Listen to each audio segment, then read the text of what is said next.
Jamaah salat subuh yang dirahmati Allah, kita bersyukur kepada Allah berkat izin dan iradahnya kita masih diberikan kesempatan oleh Allah untuk menikmati indahnya subuh ini dengan melaksanakan sholat berjamaah, kemudian dilanjutkan dengan kajian ilmu. Mudah-mudahan hadir kita di majelis ini menjadi sebab turunnya rahmat Allah Subhanahu wa Ta'ala. Amin ya Allah. Salawat wassalam sama kita sampaikan kepada uswah dan qudwah kita, panutan abadi kita Nabi Muhammad sallallahu alaihi wasallam. Semoga kita termasuk umat yang mencintai Nabi dan mudah-mudahan Nabi mencintai kita. Jemaah sekalian, kita akan melanjutkan kajian atau tadabbur Al-Quran, renungan-renungan di bawah naungan ayat-ayat suci Al-Quran. Kali ini kita akan mengkaji Al-Quran surat Al-Mu'minun, surat 23 ayat 12 sampai ayat 16. Surat 23 surat Al-Mu'minun ayat 12 sampai ayat yang ke-16. A'udzu billahi minasyaitonir rajim. Bismillahirrahmanirrahim. وَلَقَدْ خَلَقْنَا الْإِنسَانَ مِنْ سُلَالَةٍ مِنْ طِينٍ ثُمَّ جَعَلْنَاهُ نُطْفَةً فِي قَرَارٍ مَكِينٍ ثُمَّ خَلَقْنَا النُّطْفَةَ عَلَقَةً فَخَلَقْنَا الْعَلَقَةَ مُضْغَةً وخلقنا العلقة مضغة فخلقنا المضغة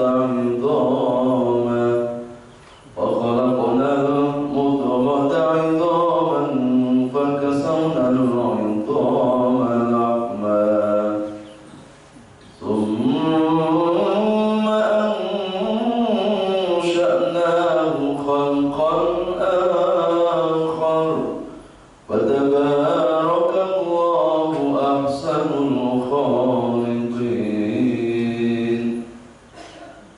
ثم إنكم بعد ذلك لميتون ثم إنكم يوم القيامة تبعثون. صدق الله العظيم. Dan sungguh kami telah menciptakan manusia dari saripati berasal dari tanah. Kemudian kami menjadikannya air mani yang disimpan dalam tempat yang kokoh atau rahim. Kemudian air mani itu kami jadikan sesuatu yang melekat. Lalu sesuatu yang melekat itu kami jadikan segumpal daging, dan segumpal daging itu kami jadikan tulang belulang. Lalu tulang belulang itu kami bungkus dengan daging. Kemudian kami menjadikannya makhluk yang berbentuk lain. Maha suci Allah, pencipta yang paling baik. Kemudian setelah itu sungguh kamu pasti mati. Kemudian sungguh kamu akan dibangkitkan dari kuburmu pada hari kiamat. Sadaqallahul adzim. Subhanallahul adzim. Maha Allah atas segala firman. Bismillahirrahmanirrahim. Tema kita hari ini adalah tentang refleksi diri, atau kalau dalam bahasa agama sering disebut dengan istilah muhasabah. Apa sih muhasabah? Muhasabah itu adalah usaha kita untuk mengoreksi, mengevaluasi diri. Hasibu anfusakum qabla an tuhasabu. Koreksilah, evaluasilah dirimu sebelum dievaluasi pada hari kiamat. Kalau orang itu mampu muhasabah, mampu mengoreksi dirinya sendiri, pasti tidak akan ada ruang untuk mengoreksi kesalahan-kesalahan orang lain. Kalau orang lain bersalah, sebetulnya di dalam diri kita juga tidak kurang kesalahan kita. Orang kalau mampu melihat diri sendiri, orang kalau mampu mengenal diri sendiri, pasti orang itu akan mudah mengenal Allah Subhanahu wa ta'ala. Man arafa nafsahu faqad arafa rabbahu. Barang siapa yang mengenal dirinya sendiri, pasti dia akan mudah mengenal Tuhannya. Pasti dia akan mudah mengenal Sang Penciptanya. Kalau ada orang kok susah untuk dikenalkan sama Allah, itu karena tidak kenal sama dirinya sendiri. Ya. Kita hadir di alam dunia ini, kehadiran kita ini karena Allah yang menghadirkan, Allah yang menciptakan, Allah yang menghidupkan, Allah yang memberikan kehidupan. Tanpa Allah tidak akan terwujud diri kita. Ini bagian dari muhasabah. Dan muhasabah yang terbaik memang harus diawali dari mengenal diri, diawali dari diri sendiri. Ibda bi nafsik, kafa bi nafsika 'alaika al-yawma hasib. Awalilah segala sesuatu itu dari diri sendiri. Kita awali untuk mengenal diri kita. Siapa sih sesungguhnya diri kita? Ini kan bisa kita jadikan perenungan-perenungan. Diri kamu ini siapa? Ya, pasti kan ada jawaban di sana. Dan diharapkan ketika kita sudah tahu diri kita, akan ada perenungan berikutnya. Kalau tadi ditanya siapa dirimu, kita akan jawab, ya aku ini manusia. Nah, terus perenungan berikutnya, tujuannya apa kamu diciptakan? Nah, pasti akan ada jawaban berikutnya. Oh, tujuan aku diciptakan di dunia ini bukan hanya sekedar untuk foya-foya, hura-hura, bukan hanya sekedar untuk menikmati kehidupan dunia, bukan sekedar hanya untuk tunduk kepada hawa nafsu saja. Oh, tapi ada misi yang lebih penting supaya hidup ini tunduk kepada Allah. Nah, nanti timbul perenungan berikutnya. Kalau kita tadi menanya siapa diri kita, oh diri saya manusia. Untuk apa diciptakan? Oh, untuk ibadah. Perenungan berikutnya, kita ini hidup di bumi siapa? Tanyakan ke diri kita. Diri, kamu ini hidup di bumi siapa? Rumah untuk sertifikatnya kita yang punya. Tapi sesungguhnya semua ini adalah miliknya Allah. Nggak mungkin sombong. Nah, ini perlunya muhasabah. Kemudian setelah itu tingkatkan lagi muhasabah kita. Kalau yang ketiga, kamu tinggal di bumi siapa? Jawabannya, kita tinggal di bumi Allah. Kita ini ngontrak hidup sama Allah. Jadi yang kita punya ini bukan hak milik, hanya hak pakai saja. Kemudian setelah itu, pertanyaan yang berikutnya adalah, manusia, sadar nggak kamu itu diciptakan dari apa? Akan muncul jawaban, oh saya itu diciptakan dari sperma, dari air yang hina. Kemudian berikutnya kita tanyakan ke diri kita, setelah hidup ini mau kemana Pak? Ini puncak, ini muhasabah. Ya. Jadi sekarang kan banyak orang membuat acara muhasabah, tapi konsep muhasabahnya tidak mengawal dari diri sendiri. Padahal muhasabah yang paling baik itu adalah ibda bi nafsik, mengawali perenungan-perenungan, mengenalkan pengenalan terhadap diri kita. Kemudian yang paling terakhir adalah diri setelah hidup ini mau kemana? Maka akan muncul jawaban, oh setelah hidup ini ternyata kita akan mati. Kalau sudah orang menyadari bahwa hidup ini pasti akan mati, pasti mengingat kematian, itu sudah cukup menjadi nasihat hidup. Ya, nasihat yang paling penting dalam hidup ini adalah ketika seseorang itu menyadari bahwa kehidupan itu nggak abadi, bahwa kehidupan itu akan diakhiri dengan kematian. Kafa bil mauti al-wahid. Cukup kalau orang itu ingat mati akan menjadi nasihat, menjadi mau'idhah, menjadi nasihat yang terbaik dalam hidup kita. Jamaah sekalian yang dirahmati Allah, saya akan ambilkan surat yang berhubungan dengan pengenalan diri kita, yaitu surat Al-Mu'minun surat 23, 12 sampai 16. Ayat-ayat ini menjelaskan dari awal kehidupan manusia, bahkan dari awal reproduksi sampai akhir kehidupan manusia.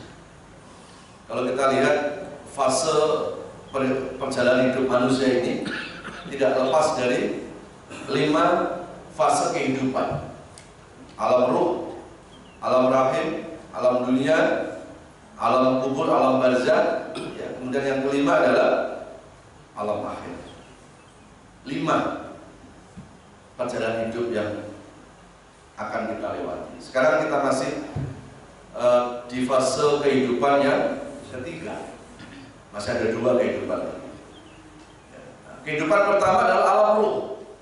Jadi sebelum ruh itu dimasukkan ke dalam janin, dalam kandungan seorang ibu, roh ini pernah dibaiat sama Allah. Roh semua manusia itu pernah ditanya oleh Allah, alastu bi rabbikum qalu bala syahidna. Roh, aku ini siapa? Ini kata Allah. Kemudian akhirnya roh mengakui, bala syahidna, aku bersaksi bahwa Engkau adalah Tuhan. Jadi roh, semua roh manusia itu sebelum dimasukkan ke dalam diri manusia itu sudah dibaiat, sudah ditanya oleh Allah, betulkah roh ini mengimani Allah? Ternyata roh semua manusia itu bersaksi, mengakui bahwa Allah sebagai Tuhan. Makanya ketika bayi lahir itu dalam keadaan suci, karena baiat itu masih menempel di dalam bayi itu. Dan bayi ini kan belum mukallaf. Apa mukallaf itu? Mukallaf itu ada 3 jenisnya: Islam, balik, punya akal. Bayi itu belum mukallaf. Maka karena sebelum bayi ada baiat bahwa semua manusia, semua ruh manusia itu beriman kepada Allah, maka bayi lahir ke alam dunia itu mendapat hukum dalam keadaan fitrah, dalam keadaan suci, karena baiatnya itu. Dan disebutkan dalam sebuah hadis yang sahih, kullu mauludin yuladu alal fitrah, bahwa setiap bayi lahir itu dalam keadaan suci, terlepas bapaknya non muslim sekalipun, bayi tetap dalam keadaan fitrah. Terlepas bayi itu adalah anak, maaf, kan sering orang mengatakan anak zina, gitu ya. Nggak ada anak zina. Ya. Jadi seolah-olah yang zina orang tuanya, terus hasil zina terus disebut anak zina, anak haram, anak janda. Ya. Ini kalau lagi rame apa? Tahu apa? Nah, udah lupa. Pertanyaan saya salah. Saya tanyain sama yang umur yang masih, yang udah sudah tentu tahu juga. Yang 60 tahun ke atas sudah lupa. Jadi karena zina orang tuanya, terus anaknya seolah-olah apa? Mendapat warisan dosa. Nggak ada anak zina. Ya, yang zina siapa? Nah, yang pas itu bapak zina, yang pas itu ibu zina. Masuk anak zina, masuk anak haram. Yang haram itu siapa? Bapaknya. Yang haram itu ibunya. Anaknya enggak. Ya. Jadi kalau umpamanya bayi itu dalam keadaan lahir, bapaknya non muslim, meninggal Pak, sebelum mukallaf, masuk surga? Masuk surga. Tapi kan bapak ibunya non muslim, urusan bapak ibu non muslim, bayi itu belum terkontaminasi dengan apa? Dengan agama orang tua. Makanya nggak boleh kita mengatakan ada istilah anak zina, ya, ada anak haram, itu nggak tepat. Anak dalam keadaan apa? Dalam keadaan suci. Ya. Andai kata anak itu boleh milih, pasti semua anak itu kepingin dilahirkan dari orang tua yang soleh. Ya. Jadi kalau kita melabelkan ini anak haram, anak zina, nggak adil. Ya. Kalau andai kata anak itu boleh milih, gara-gara orang tuanya berbuat salah, terus mewarisi kesalahan orang tuanya, yakin Pak, anak itu pasti protes kepada Allah.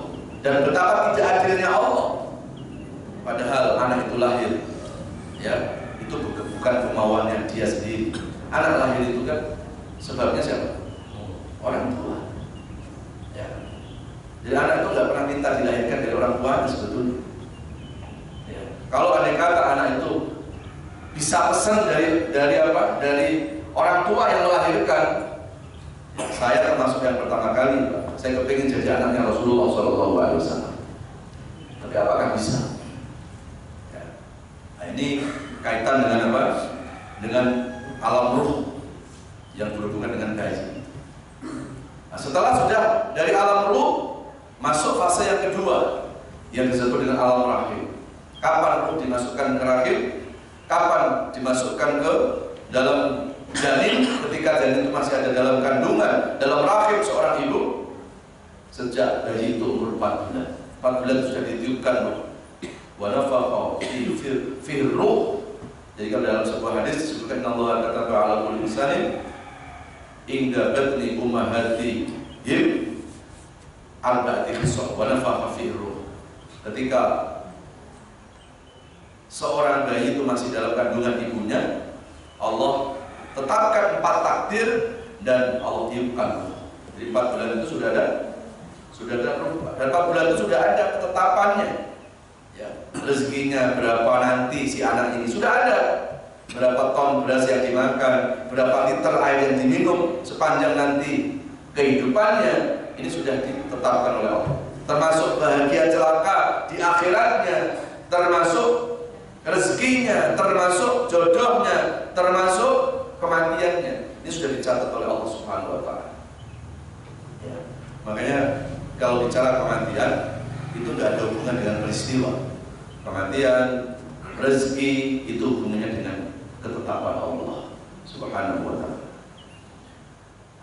Berapa lama manusia dalam kandungan ibunya? Yang rata-rata 9 bulan 10 hari. Rata-rata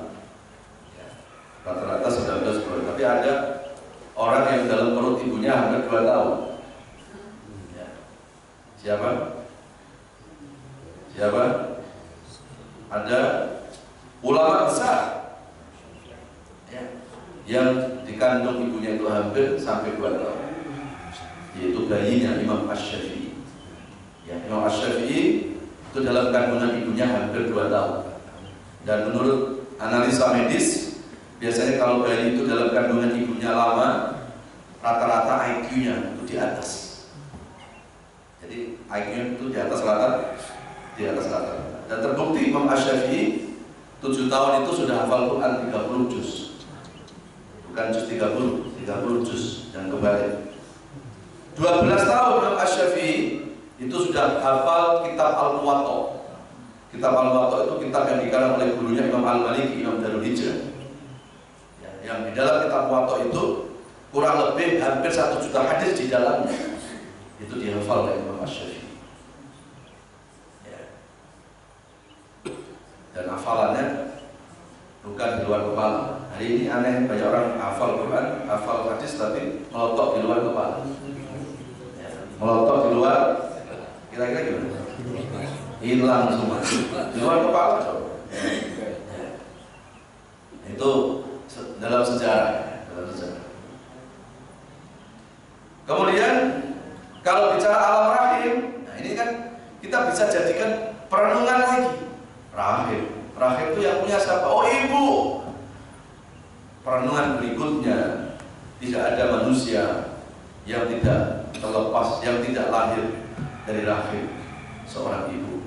Semua manusia itu semua terlahir dari rahim ibu masing-masing. Nah, maka alangkah indahnya ketika hidup ini kita memberikan penghormatan, apresiasi kepada seorang ibu. Ibu ini siapa sih? Ibu ini ada dua, Pak. Jadi kalau kita dengar istilah ibu, jangan cuma hanya ingat ibu kandung kita. Ya, ibu dalam rumah kita siapa? Ada ibu kandung, ada ibu dari anak-anak kita. Ya, ibu dari anak-anak kita siapa? Istri. Jadi kalau hari ini ada suami ngomong, aku tuh cinta sama mamaku, tapi ternyata nggak sayang sama istrinya, bohong. Dia nggak sayang sama mamanya. Kalau seorang suami itu sayang sama ibundanya, sayang sama mamanya, harusnya suami itu sayang kepada istrinya. Karena apa yang dilakukan oleh mamanya, itu juga dilakukan oleh istrinya. Kalau ibu kandungnya melahirkan dirinya, istri melahirkan anaknya, apa bedanya? Jadi kalau hari ini katanya ada orang anak, seorang suami ngaku sayang kepada mamanya, tapi ternyata dia KDRT sama istrinya, dia pelit sama istrinya, maka sesungguhnya suami itu telah pelit kepada mamanya, kepada ibu kandungnya sendiri.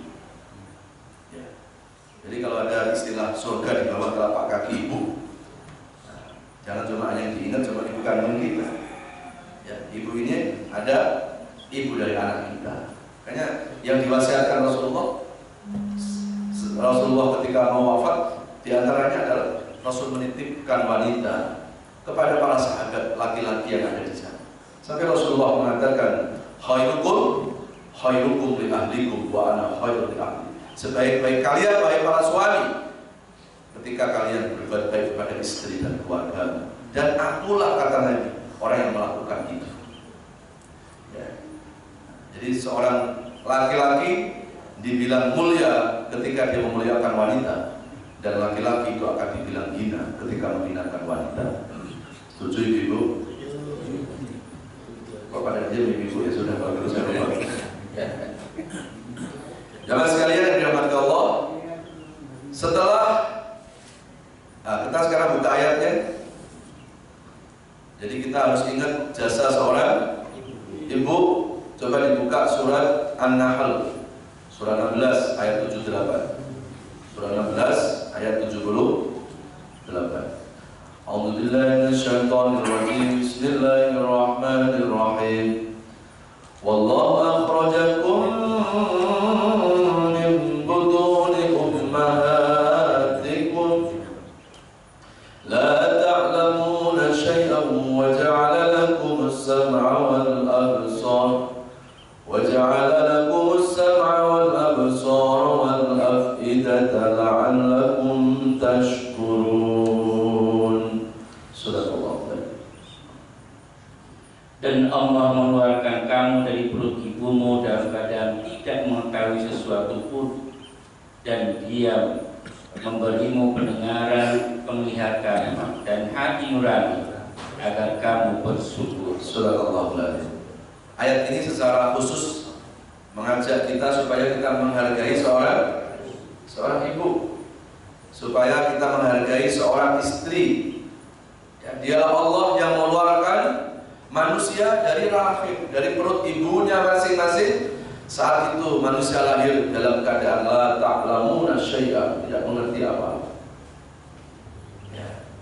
Jadi kalau ada peringatan-peringatan, salah satunya peringatan yang diperingati di dunia dan termasuk di negeri kita, peringatan hari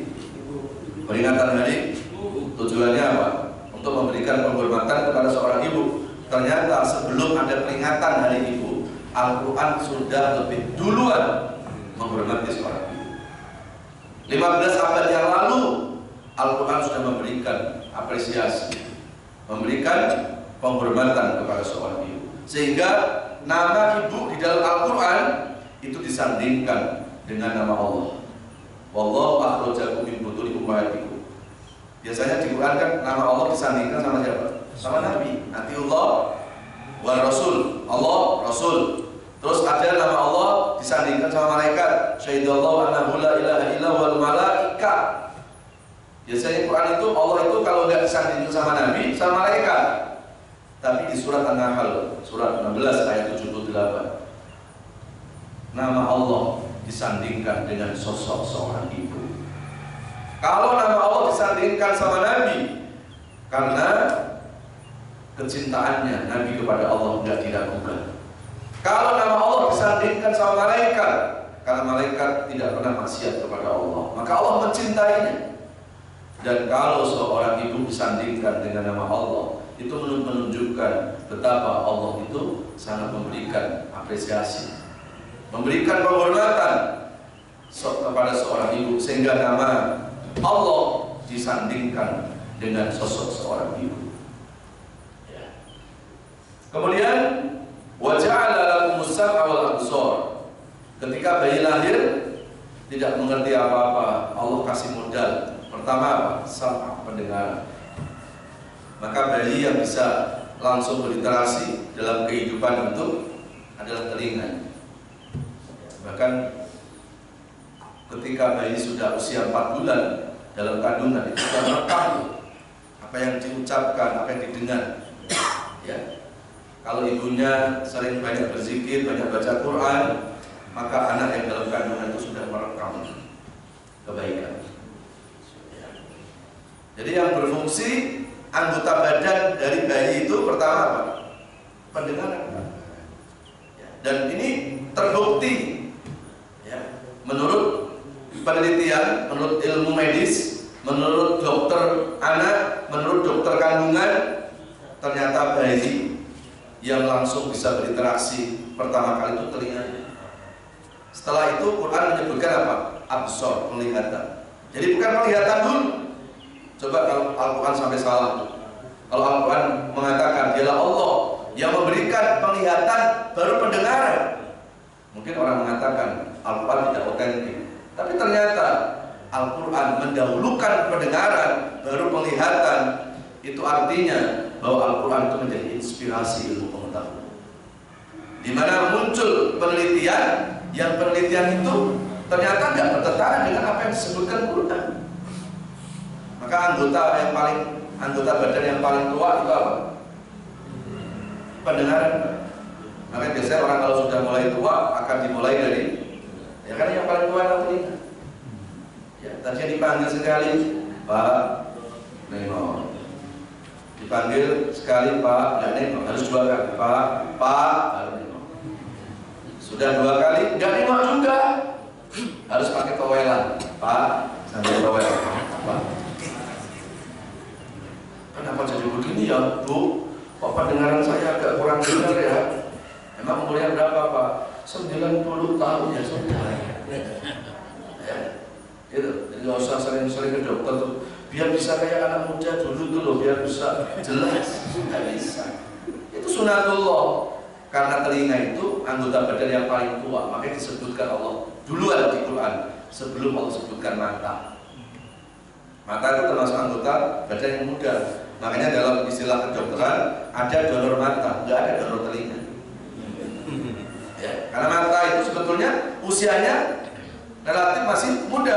Menurut medis 24 jam orang meninggal dunia, mata itu masih bisa didonorkan. Ya. Jadi hebat nggak Al-Quran itu. Jadi susunan kalimat per kalimat itu ternyata punya pesan ilmu. Ya. Pendengaran, penglihatan. Coba lihat bayi itu, ya. Ketika dengar suara ibunya. Tapi kalau penglihatan itu nanti sesuai dengan perkembangan waktu. Jadi ketika ada ibu melahirkan anak, terus langsung matanya melek begitu, langsung dikira, saya siapa? Enggak paham. Tapi yang didengerin anak, yang diucapkan orang tua, anak itu dengerin, bayi itu dengarkan. Ya, makanya kan dianjurkan dari mulai mengandung, ibu itu suruh bicara-bicara yang baik, merekam. Baru lahir, azanin dia. Ya, gitu. Dan nggak usah dibahas. Ya, ngapain sih harus diazanin? Ini nggak pernah ada anjuran, nggak pernah ada sunnah. Kalau nggak ada anjuran, buktikan mana larangannya gitu. Ya. Karena di dalam maqaid syar'i, landasan hukum itu ada dua, perintah, larangan. Kalau memang nggak ada larangan, buktikan dalil untuk bah. Kalau nggak ada perintah, sekarang kita minta untuk membuktikan larangannya. Kalau sesuatu itu dilarang dalam hukum syariat, pasti larangan itu disebutkan. Babi diharamkan, ada ayatnya. Homer dilarang, ada ayatnya. Berarti kalau nggak dianjurkan, nggak dilarang, itu berarti subhan.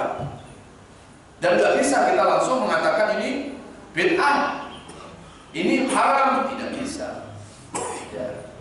Jadi kita jangan sampai hanya berpedoman Nabi nggak melakukan. Ya Nabi nggak melakukan, tapi mana larangannya? Ya. Wa ma atakumur rasul fakhudhu. Islam itu isinya dua kan? Al-ma'murat, al-manhiyat. Ada perintah, ada larangan. Ya. Jadi jangan kita selalu dalilnya adalah Rasul nggak melakukan, Rasul nggak melakukan. Tetapi kita juga perlu bukti. Kalau memang tidak ada perintah, tidak dilakukan oleh Rasulullah, ada nggak larangannya? Karena tidak bisa kita itu menetapkan sesuatu kecuali sesuatu itu ada perintah, dan nggak bisa kita menetapkan sesuatu itu terlarang kecuali juga ada larangan. Ya. Kalau nggak dianjurkan dan tidak dilarang, itu sesuatu yang mubah. Suatu mubah itu apa? Boleh. Kalau boleh, berarti apa? Ada tetangga lagi anaknya lahir bayi, langsung diazanin, ya jangan bilang haram, bid'ah. Nabi tidak melakukan, tapi juga jangan menyalahkan. Ajarin anakmu, kalau nggak kamu ajarin, kamu dosa. Ya enggak, kan nggak ada larangan, nggak ada anjuran. Ya, hanya sesuatu yang mubah saja. Ya. Jemaah sekalian dirahmati Allah Subhanahu Wa Taala.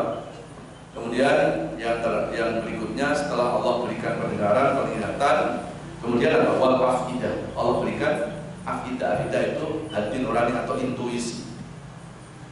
La'allakum tashkurun, supaya manusia itu tambah bersyukur kepada Allah.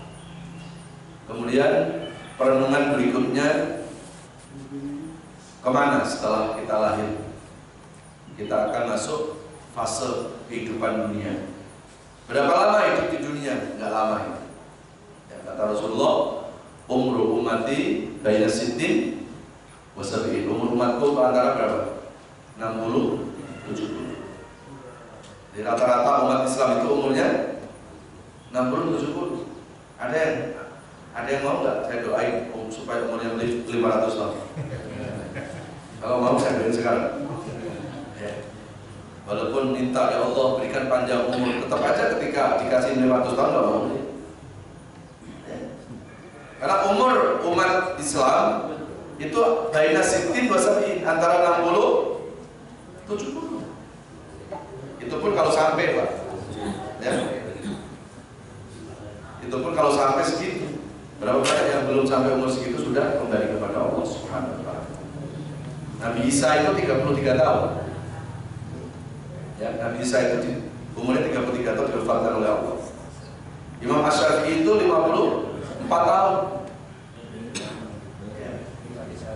Rasulullah 63 tahun. Ibunda Aisyah itu 57 tahun.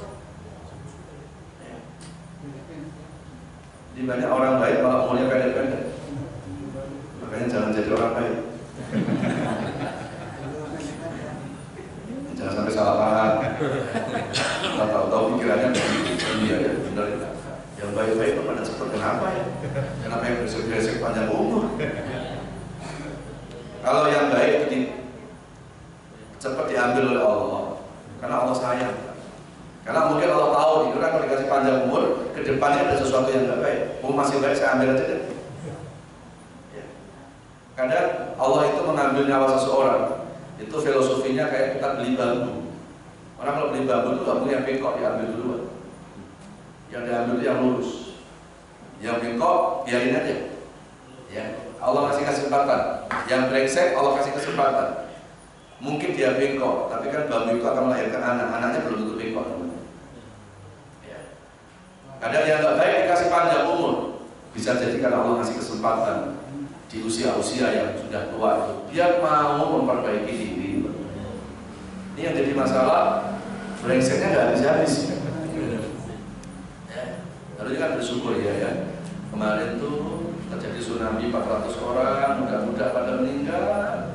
Alhamdulillah, hari ini Allah kasih umur panjang 70 tahun, 80 tahun. Berarti Allah masih sayang, masih ngasih kesempatan untuk memperbaiki diri. Karena kalau dipikir-pikir, mau ngapain lagi? Kerja juga sudah diistirahatkan. Kemudian cucu, anak pun sudah berumah tangga semuanya, sudah kantor sudah selesai. Saya akan buat kantor yang kedua setelah aku berkantor dahulu. Kantor sekarang adalah masjid. Kalau dulu waktu kita masih bekerja, kita rutin datang ke kantor. Kenapa hari ini kita nggak mendaftarkan diri menjadi karyawan Allah? Kenapa kita nggak mendaftarkan diri untuk memakmurkan masjid? Toh nanti kita akan disolatkan dari kantor, Pak. Kita nanti sholatin di mana? Jangan sampai sekali-sekali ke masjid disolatin di masjid. Nanti malaikat di masjid bingung ini siapa ya?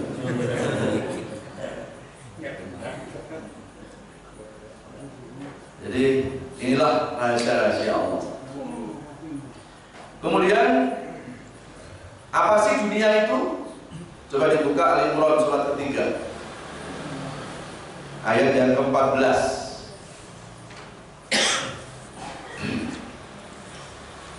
A'udzubillahi minasyaitonirrajim. Bismillahirrahmanirrahim.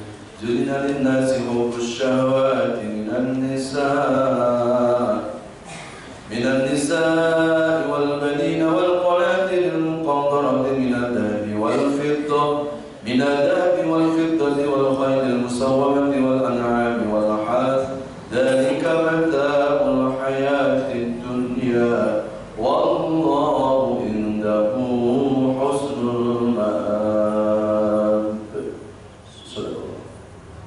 Dijadikan terasa indah dalam pandangan manusia cinta terhadap apa yang diinginkan, berupa perempuan-perempuan, anak-anak, harta benda yang bertumpuk dalam bentuk emas dan perak, kuda pilihan, hewan ternak, dan sawah ladang. Itulah kesenangan hidup di dunia, dan di sisi Allah lah tempat kembali yang baik. Fase kehidupan yang ketiga apa tadi? Alam dunia. Alam dunia juga disebut dengan alam fana. Fana itu artinya alam yang tidak kekal, tidak abadi. Kullu man 'alaiha fan wa yabqa rabbuka dzul jalali wal ikram. Semua yang namanya dunia itu akan fana, akan rusak. Atau alam fana, alam dunia. Dunia itu dari bahasa Arab. Kalau kita lihat dari gramatikal bahasanya, dunia itu dari akar bahasa Arab dana yadeni. Dunia. Dana yadeni itu dalam bahasa Arab artinya apa? Sesuatu yang dekat. Jadi dunia ini sesuatu yang singkat, sesuatu yang dekat. Dekat dengan apa? Dekat dengan kematian. Dekat dengan kematian. Rasulullah pernah ditanya, "Ma'aqraba ila nafsik ya Rasul?" Apa yang paling dekat dengan dirimu? Al-maut, kata Nabi. Yang dekat dengan diriku adalah kematian. Hari ini yang dekat dengan kita bukan anak kita, bukan keluarga. Hari ini yang dekat dengan kita adalah kematian kita. Anak-anak bisa jadi meninggalkan kita, keluarga bisa jadi meninggalkan kita, kematian tidak bakal meninggalkan kita. Dan kematian itu sangat dekat dengan kehidupan kita. Batasan hidup sama mati itu bukan hitungan jam, apalagi hari. Batasan hidup dan mati itu hitungannya cuma nafas saja. Coba kita bernafas, Pak. 10 menit langsung bernafas lagi. Tahan. Mau? Coba, ayo bareng-bareng. 10 menit. Belum 10 menit ternyata udah. Berarti apa? Yang namanya kematian itu sangat singkat. Kematian itu sangat dekat dengan kehidupan. Itu 400 orang yang kena tsunami di Selat Sunda itu. Coba lihat, Pak. Ya, itu nggak ada hitungan menit tuh. Ya, ada lagi makan malam, ada lagi jingkrak-jingkrak nyanyi. Ya, coba. Ada lagi menikmati di pinggir pantai, menikmati villa barunya. Coba. Tiba-tiba apa? Innal mauta ya'ti baghtatan. Sesungguhnya kematian itu datang baghtah. Baghtah apa? Mendadak. Ya, di kematian itu datangnya apa? Tidak pernah disangka-sangka. Kalau tahu 400 orang bakal meninggal karena tsunami, datang ke sana nggak? Kalau 200 orang tahu meninggalnya akan jatuh dari pesawat, nggak akan ada pesawat. Ya. Dan satu-satunya Pak, ini menurut ahli geologi, ya, menurut ahli geologi, satu-satunya tsunami yang terjadi di dunia tanpa diawali dengan gempa, tsunami di Indonesia yang terjadi secara tidak. Ya. Karena biasanya tsunami itu pasti diawali dengan gempa. Makanya ada peringatan dini, peringatan tsunami. Tetapi tsunami yang di Selat Sunda membuktikan bahwa ternyata yang hebat bukan ilmu manusia. Semua ahli geologi dibuat kebingungan. Kok bisa ya? Kok bisa ya? BMKG hanya cuma menangkap sinyal. BMKG hanya memberitahukan bahwa minggu ke depan akan terjadi gelombang besar. Ya. Jadi hanya bisa dideteksi gelombang besar. Ternyata gelombang besar itu namanya apa? Tsunami. Dan tidak didahului dengan gempa. Ya. Tidak didahului dengan gempa. Sebelum tsunami di Selat Sunda, tsunami terjadi di Palu. Kalau menurut berita Pak, saya sudah datang ke sana. Ternyata beda berita sama fakta aslinya. Kalau kita dengar berita kan terjadi di Palu itu kan gempa sama tsunami. Ada satu lagi Pak, ya, gempa tsunami yang terjadi di Petobo, ya, itu bukan tsunami, bukan gempa, yaitu apa? Bergesernya tanah. Yang ahli geologi sendiri pun sampai sekarang gempa. Kalau yang namanya gempa itu goncangannya dari kanan ke kiri, tetapi pergerakan tanah. Jadi ada salah satu bangunan Pak yang sekarang itu masih ada, itu pindah lokasi. Jadi kalau rumahnya di RT sini, ya, di mana cari itu kemana itu? Ternyata ada di sebelah sana. Dan diawali dengan apa? Dengan pergerakan tanah, dan setelah itu kemudian tanah itu tersedot ke bawah. Jadi kalau saya membandingkan peristiwa yang ada di Palu, itu sebetulnya peristiwa yang nanti akan terjadi, yang disebutkan oleh Allah akan terjadi kiamat sesungguhnya. Kalau kiamat itu goncangannya memang dari bawah ke atas. Kalau kita buka di Quran kan idza zulzilatil ardu zilzalaha, digoncangkan, berarti memang ada goncangan dari kanan kiri. Jadi kiamat itu nanti ada gempanya juga. Tetapi ingat, wa akhrajatil ardu asqalaha. Dan yang di bawah bumi pun bergerak. Ya. Wa akhrajatil ardu. Dari bawah bumi pun ada pergerakan-pergerakan. Nah, yang terjadi di Palu itu sebetulnya itu. Jadi kalau hari ini ada orang masih nggak percaya adanya hari kiamat, ya, harus dulu kiamat beneran. Peristiwa-peristiwa itu sudah menggambarkan miniatur kiamat.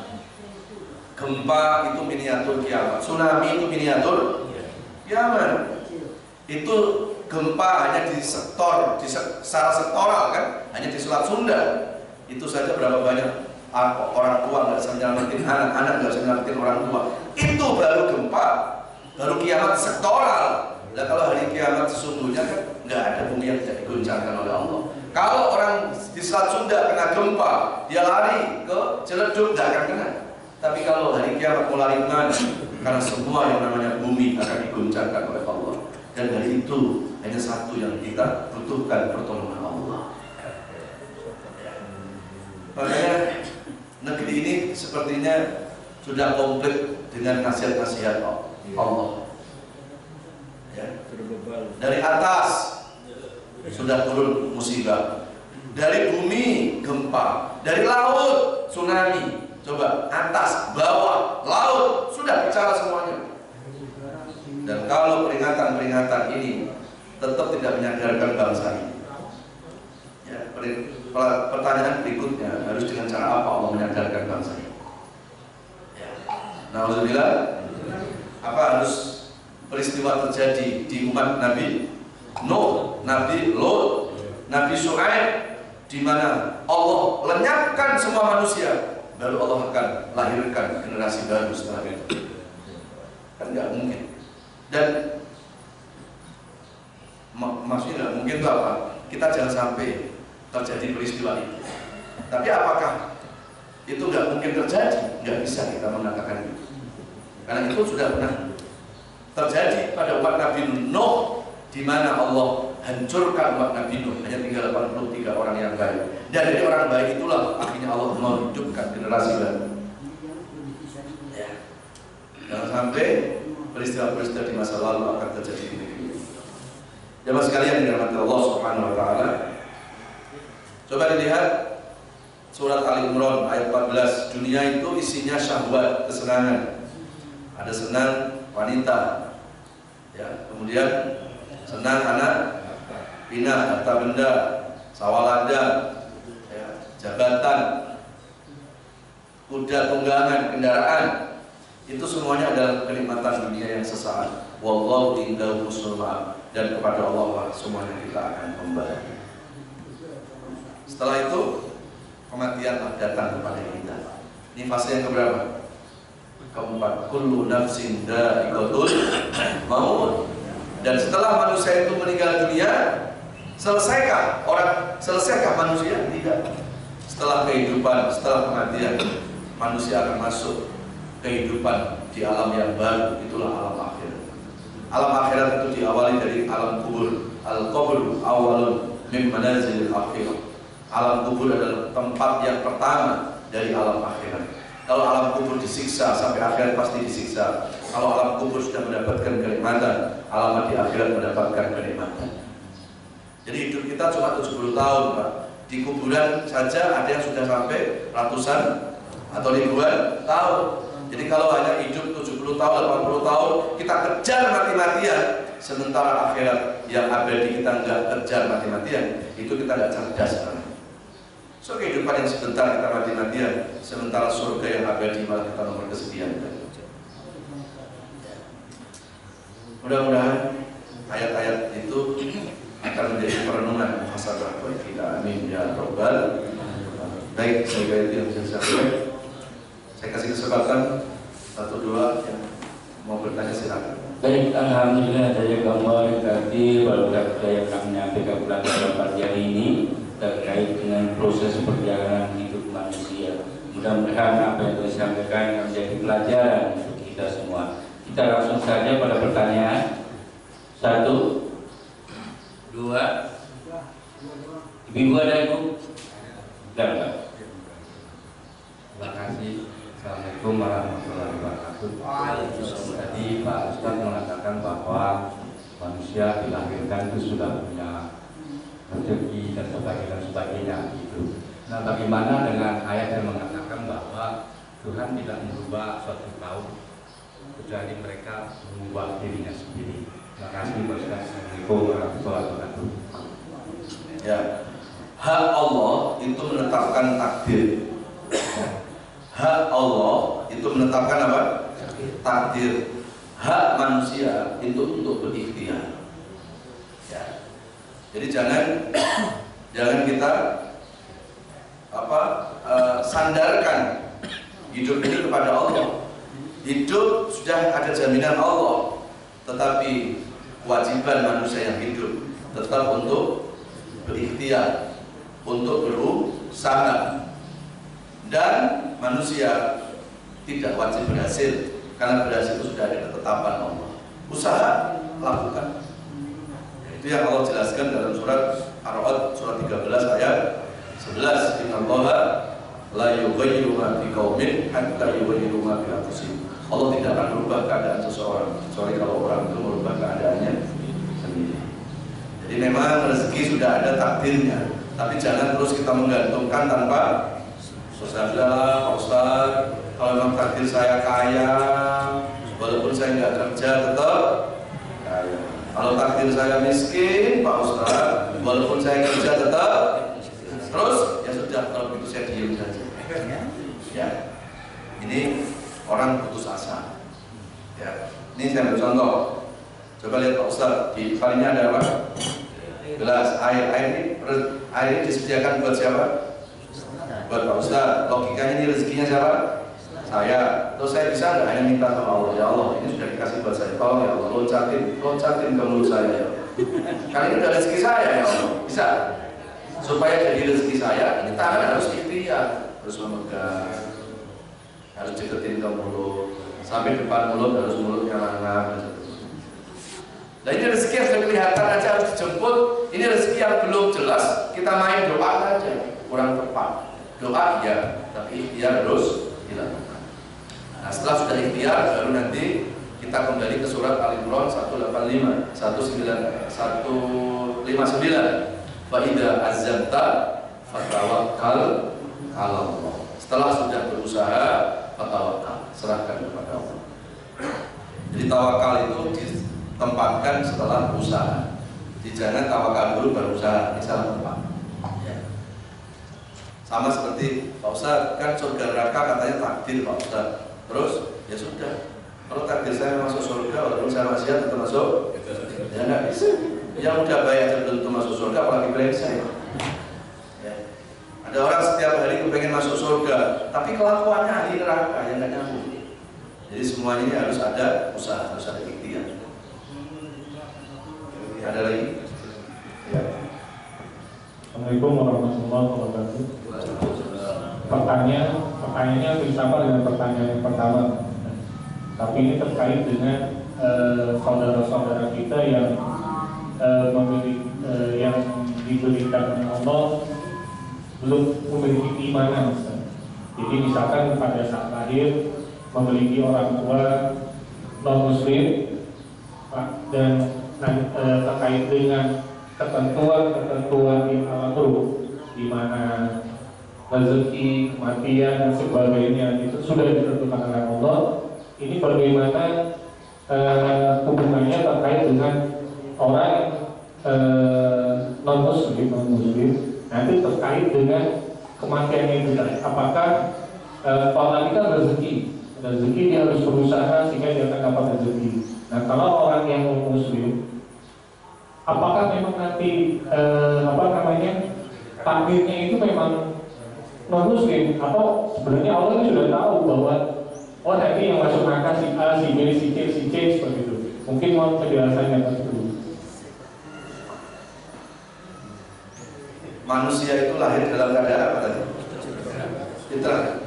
Jadi nggak ada kan label non muslim, label kafir, nggak ada. Ya, semua manusia ini lahir dalam keadaan apa? Fitrah. Nah, yang menentukan nanti manusia ini jadi soleh apa salah, itu tetap nanti ada hubungan dengan ikhtiarnya. Ya, ada hubungan dengan apa? Ikhtiar. Saya mau ambil contoh. Nabi Ibrahim bapaknya non muslim atau bukan? Nabi Ibrahim bapaknya bukan orang Islam. Lalu kok bisa Nabi Ibrahim masuk Islam? Ya kan? Gitu. Artinya apa? Ibrahim nggak pasif. Ibrahim berusaha untuk aktif, untuk mencari kebenaran. Betul nggak sih? Itu yang disembah oleh bapak saya, menyembah berhala. Itu Tuhan. Maksud Tuhan yang menciptakan manusia. Nah itu malah yang diciptakan bapak. Kenapa saya nggak nyembah bapak saya? Oh, bapak saya bisa nyembah Tuhan. Berusaha. Ya. Dan setiap manusia itu dikasih 3 potensi, Pak. Nah tergantung 3 potensi mampu nggak kita mengolah. 3 potensi itu apa? Akal. Kedua apa? Nafsu. Ketiga hati. Ya. Kalau hidup ngikuti akal sama nafsu pasti nggak benar. Karena akal senang ngakali, nafsu senang apem. Hati disitulah sumber kebenaran. Nah hari ini banyak orang bukan ngikuti hati.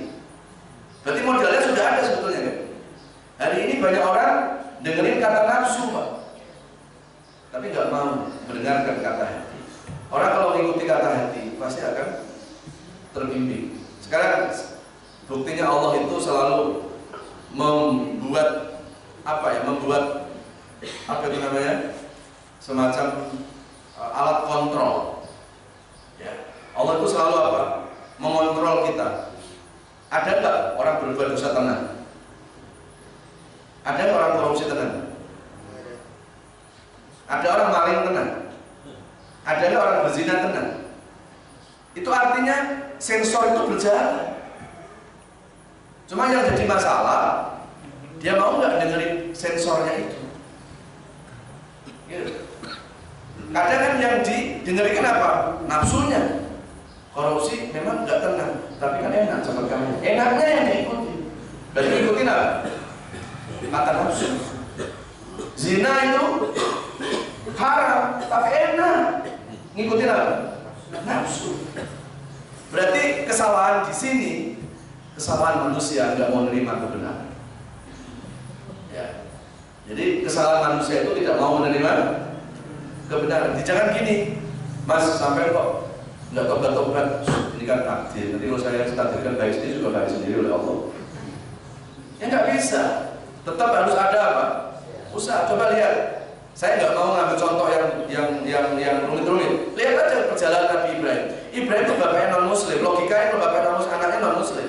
Tapi kenapa Ibrahim mendapatkan hidayah? Karena Ibrahim nggak mau pasif. Ibrahim berusaha untuk mencari kebenaran. Pagi-pagi, begitu Nabi Ibrahim sudah mulai ragu, nggak mungkin berhala yang dibuat ayah saya ini adalah Tuhan. Begitu lihat Tuhan yang sebenarnya yang mana ya? Cari Nabi Ibrahim, berusaha.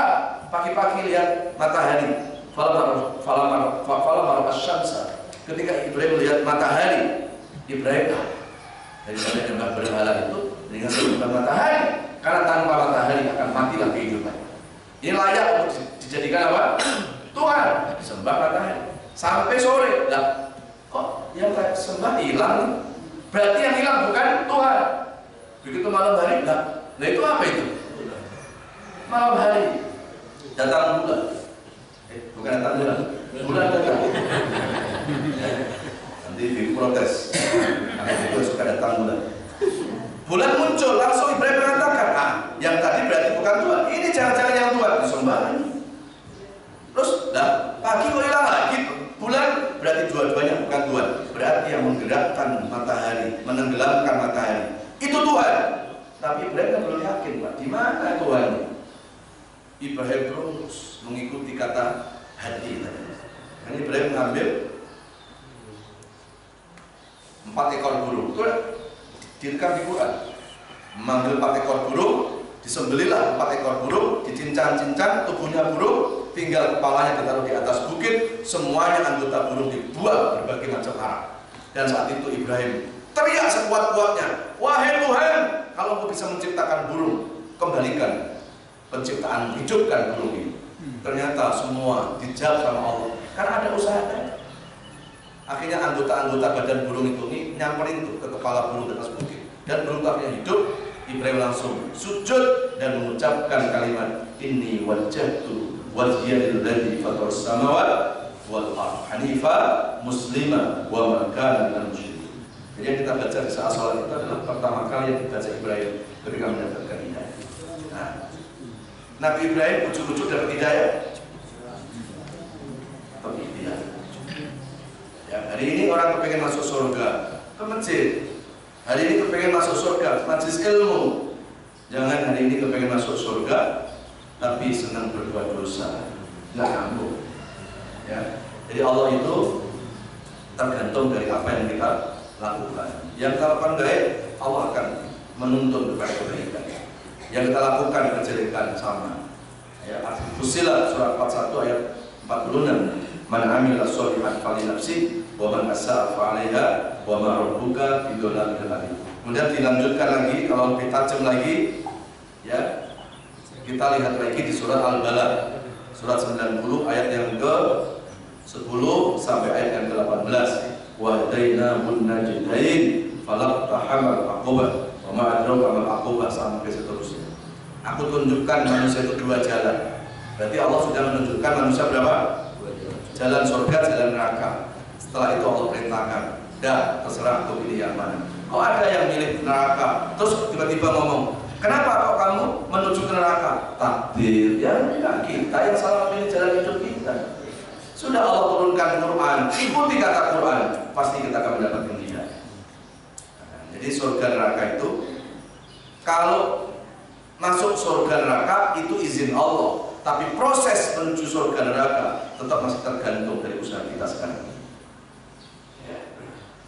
Mudah-mudahan ada manfaatnya. Subhanallahumma wa bihamdika asyhadu an la ilaha illa anta astaghfiruka wa atubu ilaik. A'udzu billahi minasyaitonir rajim. Bismillahirrahmanirrahim. Alhamdulillahirabbil alamin. Allahumma shalli ala nabiyyina Muhammadin wa ala alihi wa ashabihi ajma'in. Allahumma ja'alna min ahlil Qur'an. Allahumma ja'alna wa auladana wa ahlina min ahlil Qur'an. Allahumma ja'alna min ahlil ilmi. Allahumma ja'alna min ahlil khairi wa la taj'alna min ahlil syarri wa dhulm. Ya Allah, jadikan kami semua termasuk ahlul Quran, orang-orang yang pecinta Al-Quran, mampu membacanya, mampu mengkajinya, mampu menghafalkannya, dan mampu mengamalkannya. Ya Allah, jadikan Al-Quran yang kami kaji tadi akan meningkatkan kualitas iman dan takwa kami. Jadikan Al-Quran menjadi hidayah dalam kehidupan kami. Jadikan Al-Quran menjadi solusi dalam menyelesaikan persoalan-persoalan hidup kami. Jadikan Al-Quran menjadi penyejuk di hati sanubari kami. Jadikan Al-Quran menjadi cahaya penerang dalam kegelapan alam turun kami nanti. Jadikan Al-Quran menjadi syafaatmu di akhirat nanti. Ya Allah, ya Allah, bila hidup ke depan kami ini masih membawa kebaikan-kebaikan buat kami. Ya Allah, mohon kiranya Engkau panjangkan usia kami, berikan kesehatan jasmani rohani kami, berikan keikhlasan, berikan kelancaran dalam menjalani kehidupan ini. Bila kelopak mata kami masih terbuka, ya Allah, bimbing pandangan mata ini untuk selalu melihat kebaikan dan kebenaran. Bila mulut ini masih bisa berucap dan berkata-kata, bimbing mulut ini agar selalu menyampaikan kebenaran, amar ma'ruf nahi munkar. Bila tangan ini masih bisa digerakkan, ya Allah, bimbing tangan ini untuk bisa mengulurkan sedekah kepada orang-orang yang membutuhkan, ya Allah. Bila kaki ini masih bisa langkah, ya Allah, mudahkan langkah-langkah kaki ini ke masjid, mudahkan langkah-langkah kaki ini ke majelis-majelis ilmu dan ke tempat-tempat ibadah. Ya Allah, dari mulai hari ini sampai Engkau mencabut nyawa kami, ya Allah, tetapkan iman dan Islam kami, ya Allah, sehingga hanya nama-Mu yang kami sebut ketika kami mengembuskan nafas terakhir kami, ya Allah. Sallallahu alaihi wa alihi wasallam. Walhamdulillahirabbil alamin. Assalamualaikum warahmatullahi wabarakatuh. Waalaikumsalam warahmatullahi wabarakatuh. Alhamdulillah, saya ucapkan terima kasih sekali lagi untuk Ustaz kita. Mudah-mudahan Allah membawa kebaikan untuk beliau dan untuk kita semua. Dan untuk besok pagi, insyaallah kalau Ustaz Amar Hasan, mudah-mudahan kita semua diberikan kesehatan dan kesempatan untuk bisa mengikuti acara tersebut. Dan kembali maka kita tutup dengan hamdalah dan doa kepada majlis.